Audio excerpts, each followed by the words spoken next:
What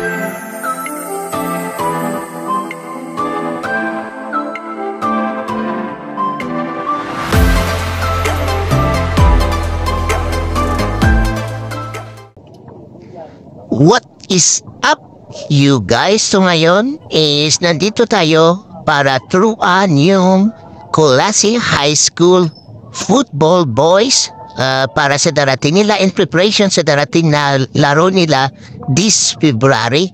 At so ito nga pala dito guys, yung Capri Pants Compression Leggings from Psych. Sino to migo mo, Yas? Sino tong migo mo? Ha? Ato kistorya mo ya? Kistorya mo, way nagdugo ilong mo? Kistorya mo gina?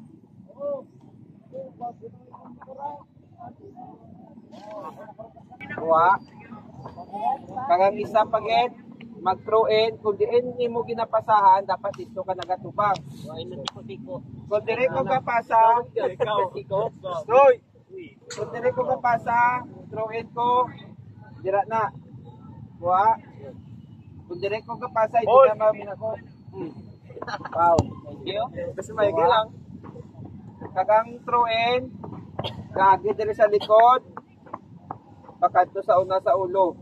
Okay? Likod, pamina, buwi. Okay? Waay naga-basketball ha, basi itiro yung minao. So dito guys, sa drills na ito is tinuturuan ko sila ng tamang paraan ng pag-throw in ng soccer ball.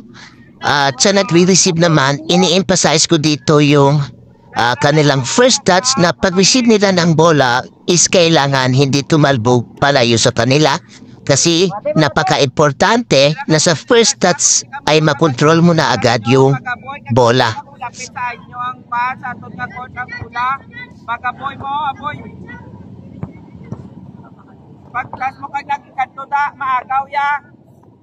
Balda ka. Kuha nyo. Kapag magapok.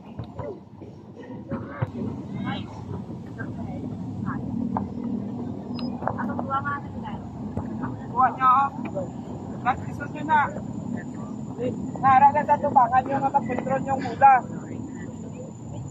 O pressure! Apply pressure na yun. Ay!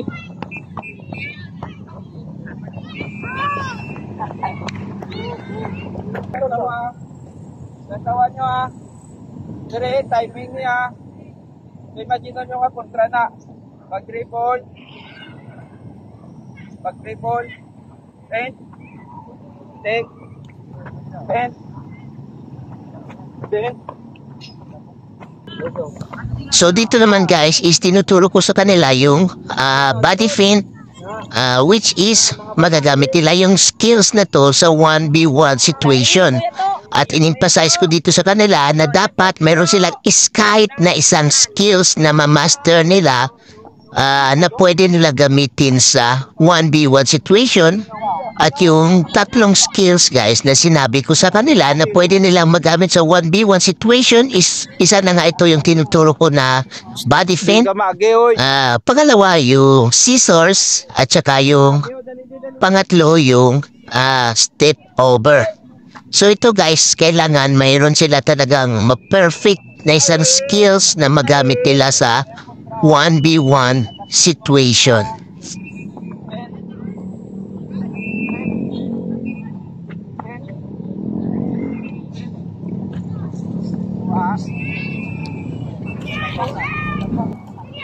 So ayun nga guys, is magpapatuloy sana kami ng practice after ng water break. So kaso lang nakiusap yung coach ng kabilang club na maglalaro muna sila sa football pitch, kaya dito muna kami lumipat sa gilid.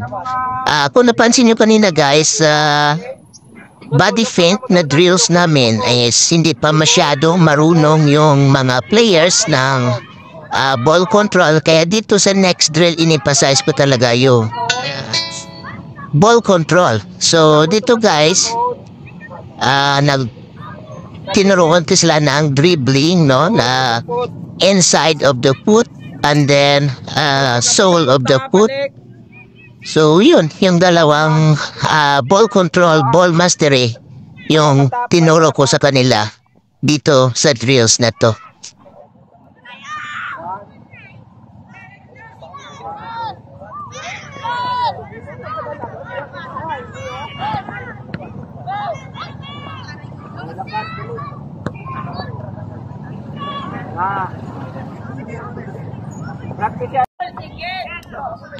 Turn.